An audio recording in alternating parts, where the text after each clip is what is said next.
Ako ay si Alfie, yung supervisor po.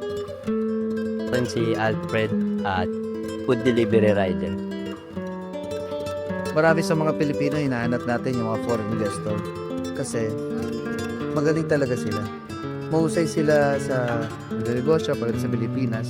Most of the time, katulad ng mga Korean, sila yung mga legal ng pagnegosyo dito sa Pilipinas. Maganda kasi dito sa Korean town dahil yung mga Korean, ano sila sa mga tao nila na kumbaga binibigay nila lahat ng benepisyo sa company rin maganda. Kaya tumatagal din yung mga tao.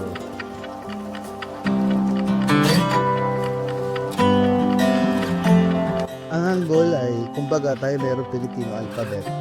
Sila naman Korean town, mga Korean, pero di silang Korean alphabet, no? Ang labi dito. Sige kasi nasa yun, ilabi. Mahal kita. So, and discuss with feelings mo. Mag-interesado ko sa community. Piliging opportunity para sa kanila.